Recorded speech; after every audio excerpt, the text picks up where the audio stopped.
नमस्कार विद्यार्थी मित्रांनो, आज आपण पॅरलल लाईन्स या चॅप्टरमधील प्रॅक्टिस सेट 2.1 सोडवणार आहोत. सोडूया.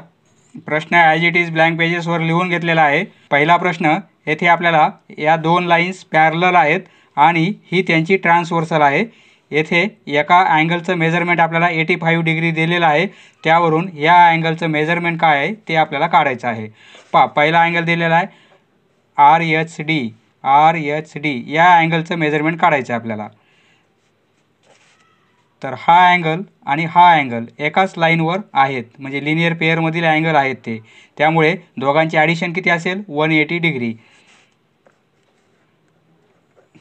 Angle RHD and angle DHP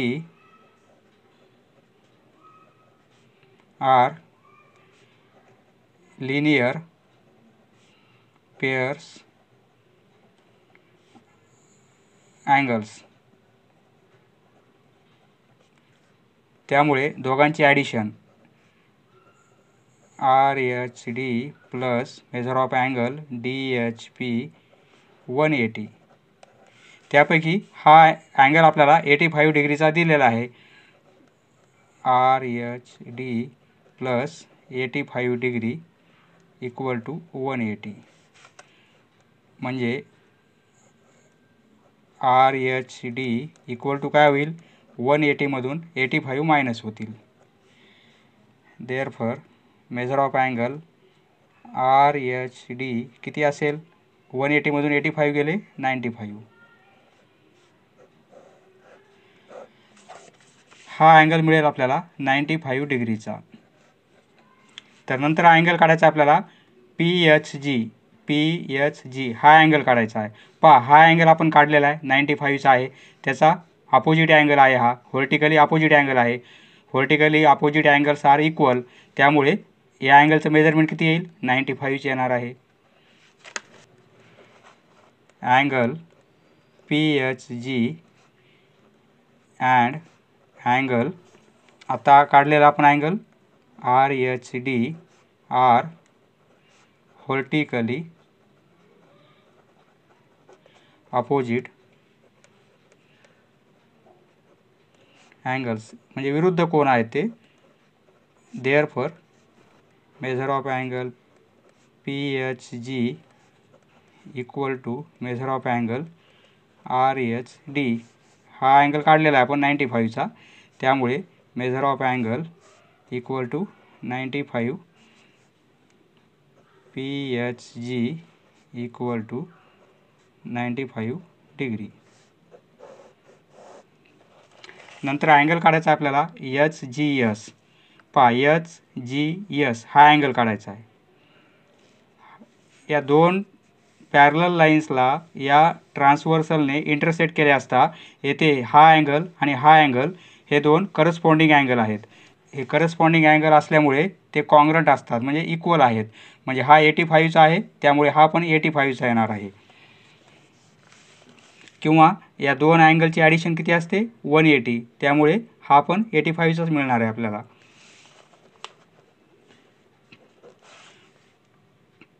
DHP and HGS हे दोन अँगल करस्पॉन्डिंग अँगल आहेत. एकाच साईडचे ट्रान्सव्हर्सलच्या करस्पॉन्डिंग अँगल असल्यामुळे ते कॉन्ग्रंट आहेत. Angle DHP therefore corresponding angle congruent असतात. HGS equal to 85. त्यामुळे आपल्याला या अँगलचं मेजरमेंट किती मिळेल? 85 डिग्री.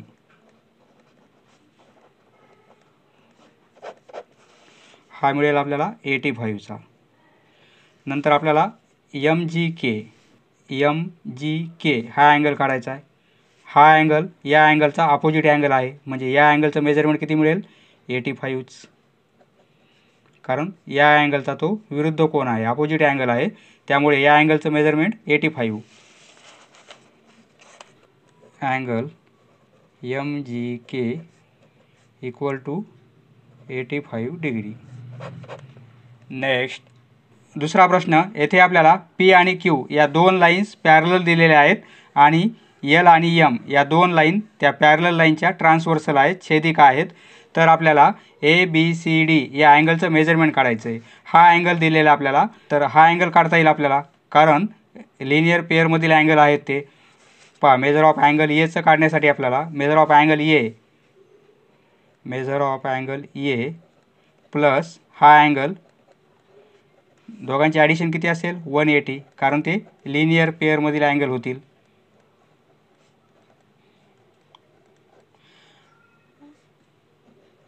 पहा, एचं मेजरमेंट किती येईल मग 180 मधून आपल्याला मायनस करावे लागेल, म्हणजे ए अँगलचं मेजरमेंट किती येईल 70 डिग्री. हा अँगल असेल 70 डिग्रीचा.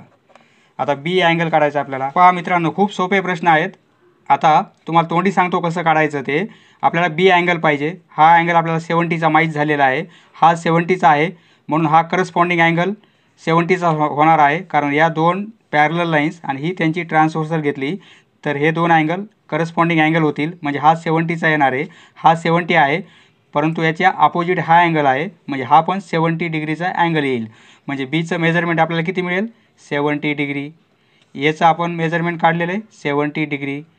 सी अँगलसाठी या दोन पॅरलल लाईन्स आणि ही त्यांची ट्रान्सव्हर्सल, म्हणजे हा अँगल जो आहे त्याचा करस्पॉन्डिंग अँगल हा असणार आहे, म्हणजे हा 115चा आहे, तर हा पण किती येणार आहे 115चा येणार आहे, कारण हे करस्पॉन्डिंग अँगल होतील.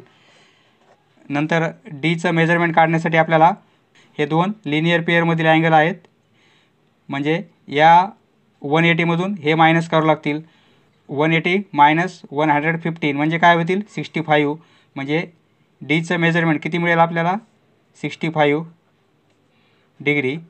आता सी काढायचा आहे. सी आपण काढलेला आहे, कारण हा करस्पॉन्डिंग अँगल आहे, म्हणजे सीचं मेजरमेंट 115.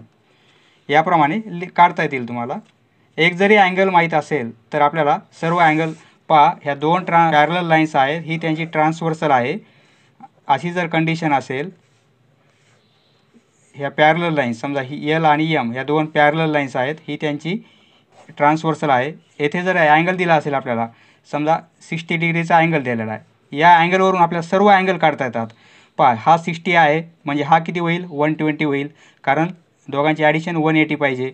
हा 120 आहे, म्हणजे हा याचा अपोजिट अँगल हा आहे, हा 120 येईल. हा 60, म्हणून अपोजिट अँगल हा होईल 60चा. येथे जे अँगल आहेत तेच अँगल इथे येतात. पहा 120 60 60 120. एक जरी अँगल माहीत असेल तर हा अँगल काढून सर्व अँगल आपल्याला काढता येतात. याप्रमाणे तुम्हाला आता कोणतेही अँगल काढता येतील. नेक्स्ट, तिसरा प्रश्न मित्रांनो, येथे या पण दोन लाईन पॅरलल आहेत आणि या पण दोन लाईन पॅरलल आहेत, तर आपल्याला ए बी सी या अँगलचे मेजरमेंट काढायचं आहे. पहा, हा 45 डिग्रीचा आहे, म्हणजे याचा अपोजिट अँगल हा होईल 45 डिग्रीचा. मग हा किती होणार आहे, कारण 180 मधून 45 मायनस होतील, तर हा 135चा अँगल होईल. याचा अपोजिट अँगल हा आहे, म्हणजे 135चा अँगल होईल. पहा, येथे जे अँगल आहेत तेच अँगल येथे येतील, म्हणजे 135चा अँगल हा असेल, हा 45चा, हा 45 आणि हा 135. पहा, आता या पण दोन पॅरलल लाईन्स आहेत आणि ही त्यांची ट्रान्सव्हर्सल घेतली, तर येथे जे अँगल झाले तेच अँगल येथे होतील. फक्त डायरेक्शन घ्यायची. हा या साईडचा आहे, तर हा या साईडला होईल. हा 135, हा 45 आणि हा येईल 135. पहा, आपल्याला एचं मेजरमेंट विचारलेलं आहे. एचं मेजरमेंट आपण काढलेलं आहे 135. अँगल ए 135 डिग्रीचा मिळेल. बीचं मेजरमेंट, अँगल बी 135. अँगल सीचं मेजरमेंट 135 झालेलं आहे. नेक्स्ट, चौथा प्रश्न मित्रांनो, येथे आपल्याला हा XYZ अँगल आहे आणि PQR हा अँगल आहे. तर या दोन साईड्स पॅरलल दिलेल्या आहेत आणि या दोन साईड पॅरलल आहेत. तर आपल्याला प्रूफ करायचं आहे हा अँगल आणि हा अँगल कॉन्ग्रंट आहेत, हे आपल्याला प्रूफ करायचं आहे. प्रूफ करण्यासाठी आपण काय करू, येथे एक कन्स्ट्रक्शन करू. ही पॅरलल लाईन्स आहे पी क्यूला, तर ही एक्सटेंड करू आपण. ही जर वाढविली आपण तर काय होईल, येथे एक पॉईंट मिळेल आपल्याला. त्या पॉईंटला सपोज एमने इंडिकेट करू आपण. म्हणजे पहा आता ही एक लाईन आहे, ही एक लाईन आहे, हे पॅरलल आहेत, हे आपल्याला दिलेलं आहे. आणि हा अँगल आणि हा अँगल, हे दोन अँगल कोणते होतील पहा. ही वाढवली नाही तरी चालेल, पण पहा आता या दोन पॅरलल लाईन्स आहेत, ही त्यांची ट्रान्सव्हर्सल होईल. मग हा अँगल आणि हा अँगल हे कोणते अँगल होतील, करस्पॉन्डिंग अँगल, म्हणजे कॉन्ग्रंट असतील, इक्वल आहेत. बरोबर आहे. म्हणजे एक कंडिशन मिळेल आपल्याला, हा अँगल आणि हा अँगल इक्वल आहेत. मग आता आपण या दोन पॅरलल लाईन्स कन्सिडर केल्या आणि ही त्यांची ट्रान्सव्हर्सल कन्सिडर केली, तर हा अँगल आणि हा अँगल हे पण करस्पॉन्डिंग अँगल आहेत, म्हणजे हे इक्वल असतील. म्हणजे हे दोन अँगल इक्वल आहेत आणि हे दोन अँगल इक्वल आहेत. याचा अर्थ पहा, हा अँगल पहिला अँगल दुसऱ्याशी इक्वल आहे, दुसरा अँगल तिसऱ्याशी इक्वल आहे, तर तिसरा अँगल पहिल्याशी इक्वल असेल, म्हणजे प्रूफ होईल. आपलं प्रूफ करायचं आहे म्हणून प्रूफ लिहू आपण. रे एक्स वाय एक्सटेंडेड, वाढविला आपण, एक्सटेंडेड अँड इट इंटरसेक्ट्स. हा रे वाढविला आणि तो पुढे आपल्याला intersects to ray Q R. Q R या रेला इंटरसेक्ट होतोय in point M. In point M, येथे आपण पॉईंट घेतलेला एम. आता आपल्याला या दोन लाईन पॅरलल आहेत, दिलेल्या आहेत. Ray Y Z parallel ray Q R. Transversal ही घेऊ आपण अँड रे ट्रान्सव्हर्सल ही होईल रे एक्सपासून एमकडे, रे एक्स एम किंवा एक्स वाय इज ट्रान्सव्हर्सल. मग तेथे हे दोन अँगल आपल्याला करस्पॉन्डिंग अँगल मिळतील. X Y Z angle X Y Z congruent angle Y M R. Y M R reason लिहू आपण, कारण ते करस्पॉन्डिंग अँगल होतील.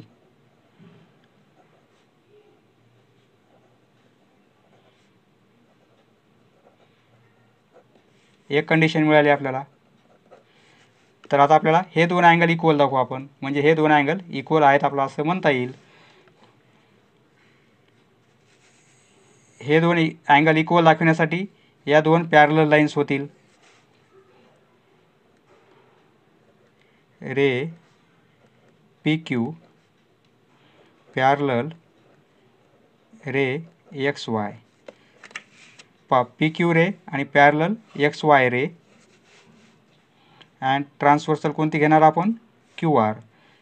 मग हे दोन करस्पॉन्डिंग अँगल मिळतील आपल्याला. देअरफॉर अँगल, हा angle P Q R congruent असेल angle Y M R. P Q R आणि वाय एम आर हे दोन अँगल कॉन्ग्रंट आहेत. पहा येथे वाय एम आर या अँगलला कॉन्ग्रंट आहे आणि येथे वाय एम आर या अँगलला कॉन्ग्रंट आहेत. म्हणजे यांच्या राईट साईड इक्वल आहेत. याचा अर्थ हे इक्वल असतील, लेफ्ट साईड इक्वल आहेत. हा अँगल या अँगलला इक्वल, हा अँगल या अँगलला इक्वल, त्यामुळे हा अँगल या अँगलला equal. Therefore from 1 and 2 angle P Q R congruent आहे angle X Y Z. Hence proved. Next पाचवा प्रश्न. येथे आपल्याला दोन पॅरलल लाईन्स दिलेल्या आहेत, एक ट्रान्सव्हर्सल दिलेली आहे आणि एका अँगलचं मेजरमेंट दिलेलं आहे. यावरून आपल्याला ह्या सर्व अँगलचं मेजरमेंट काढता येते. पहा हा हा जो अँगल आहे तोच अँगल हा असेल, कारण व्हर्टिकली अपोजिट अँगल आहे, म्हणजे हा येईल 105 डिग्रीचा. पहा दोघांची ॲडिशन किती असेल 180, कारण हे दोन अँगल लिनियर पेअरमधील होतील किंवा हे दोन अँगल लिनियर पेअरमधील, म्हणजे हा 105 असेल तर हा किती असेल 75चा. दोघांची ॲडिशन 180 येणार आहे. पहा हा अँगल मिळाला आपल्याला, याचा अपोजिट अँगल हा असेल 75चाच. येथे जे अँगल झाले तेच अँगल येथे तयार होतील, म्हणजे ह्या लाईनच्या वरचे अँगल तर या लाईनच्या वरचे अँगल इक्वल, या लाईनच्या खालचे अँगल तर या लाईनचे आहे खालचे अँगल इक्वल. पहा आपल्याला आता कोणते अँगल विचारलेत, ART, AR आणि T. हा अँगल किती मिळाला आपल्याला 75चा. अँगल ART इक्वल टू 75चा. नंतर CTQ, अँगल CTQ हा अँगल मिळाला आपल्याला 75चा. CTQ degree. Angle DTQ, DT आणि Q हा अँगल DTQ. नंतर अँगल PRB, PRB हा अँगल 75 डिग्रीचा. तुम्हाला रिझन सहित लिहिता येईल, करस्पॉन्डिंग असल्यामुळे इक्वल आहे, व्हर्टिकली अपोजिट असल्यामुळे इक्वल आहे, किंवा लिनियर पेअरमधील आहेत, त्याप्रमाणे तुम्हाला याप्रमाणे अँगल काढता येतील. समजले मित्रांनो? धन्यवाद. पुढचा व्हिडिओ पाहण्यासाठी चॅनल सबस्क्राईब करा. धन्यवाद.